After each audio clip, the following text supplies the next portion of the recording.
Ferrari is going to Imola next week with more than just a home crowd advantage. They're carrying an important upgrade package that could be their final real chance to turn around a disappointing season. Following a poor showing in Miami, the team is betting heavily on development, hoping that new components, notably a rumoured rear suspension upgrade, would help unlock the SF25's elusive potential. But the question is, will it be enough? Ferrari's sixth race performance was far from ideal, marking the lowest point of the season thus far. For example, in qualifying, the SF25 performed only 0.2 better than the problematic SF23. Better tyres, softer, improved aero after 2 years of tunnel work, high efficiency in terms of top speed and DRS, and no signs of porpoising. However, the car rarely performed except in Jeddah. A succession of performances that never met expectations, while the operation of the tyres remains unknown. The Maranello team had a poor weekend, with only the sprint, courtesy to the unpredictable conditions, rewarding Hamilton after a desperate move. Leclerc did not even start owing to the mishap with the intermediates, which is a problematic decision in terms of analysing the conditions. McLaren was unbeatable. Even Verstappen had to wreck his first stint to resist in vain.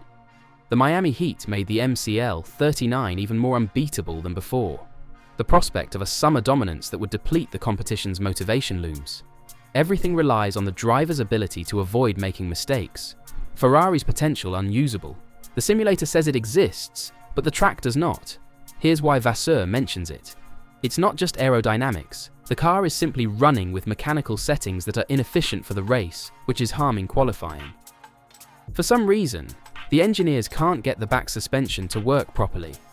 It could be an issue with the anchors or the root. According to our sources, a new suspension is in the works, which might be integrated with the most recent major package, although the timeframe is unknown. Despite 2 years of aerodynamic improvement, softer tyres, improved top speed efficiency, and no porpoising, the SF25 qualified only 0.2 faster than last year's troubled SF23. The race pace was even more worrisome. Aside from a strong performance in Jeddah, the car simply did not come alive. In Miami, a hectic sprint race earned Hamilton a podium owing to a risk on slicks, but Leclerc crashed after a questionable choice to stick on intermediates. The SF25's potential, which was so apparent in simulations, continues to fade on track. According to reports, the problem is mechanical rather than aerodynamic, notably with the back suspension. Engineers are unable to get it to function properly, potentially owing to issues with anchor points or transit. A new suspension design is in the works, but the timeline is uncertain. It's a complicated and unexpected mid-season move that reveals the flaws in Ferrari's present setup. The issue is not only with present performance, but also with long-term planning. The team is already divided into 2 sections, one working on recovering the SF25, and the other on the 2026 678 project. Loic Serra, technical director, is in charge of guiding both endeavours. He was present in Jeddah, where the outcomes were more positive, but not in Miami, where things fell apart. The source of the problem could be Ferrari's decision to reinvent the wheel. The SF24, a competitive vehicle, was mainly abandoned in favour of a 99% new design. This included a move in aerodynamic balance to the front, overhauling the gearbox, and slimming down the back suspension, changes that did not produce the desired results. The simulations anticipated increases without trade-offs, but reality showed otherwise. Unpredictability reigns supreme in the Venturi lineup.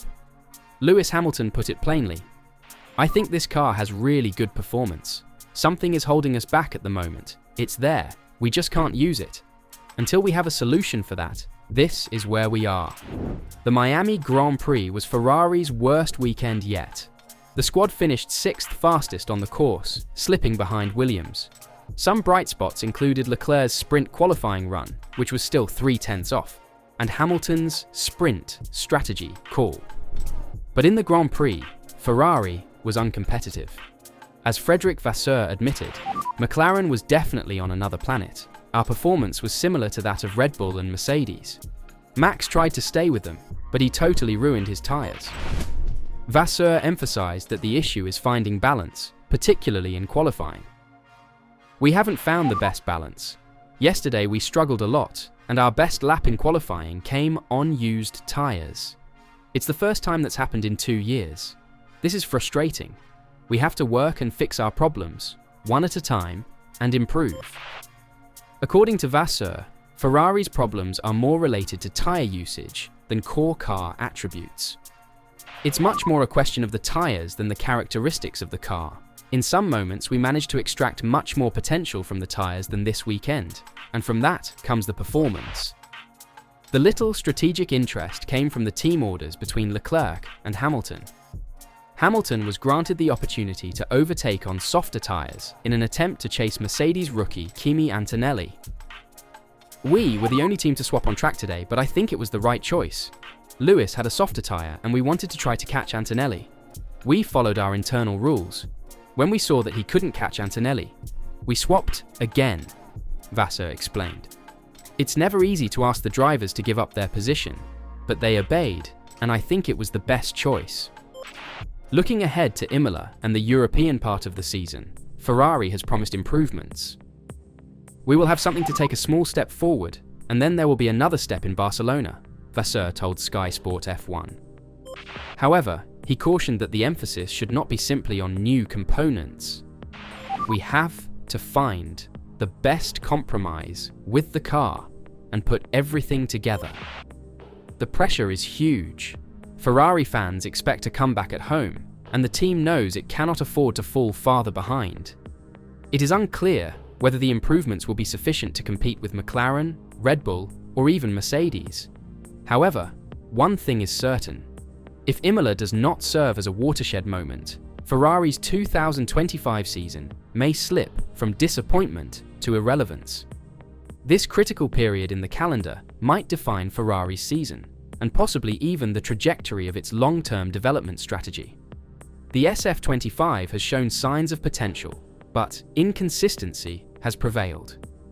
If the Imola improvements fail to cure the rear suspension difficulties or get reliable performance from the tyres, the season may be beyond salvage. Vasseur and his staff are under pressure not only to produce results, but also to demonstrate that Ferrari's current leadership can lead the company into a new era of competitiveness.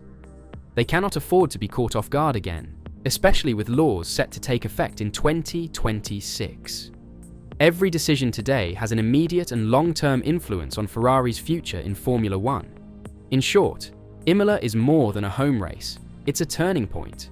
The world will be waiting to see what direction Ferrari takes. And the main question will be, is it enough to challenge McLaren or even Red Bull and Mercedes up front? And will the new upgrade enable Ferrari to drive their car on the appropriate ride height instead of a high one, which is hurting them in the long runs? What do you think? Let me know your thoughts in the comments down below.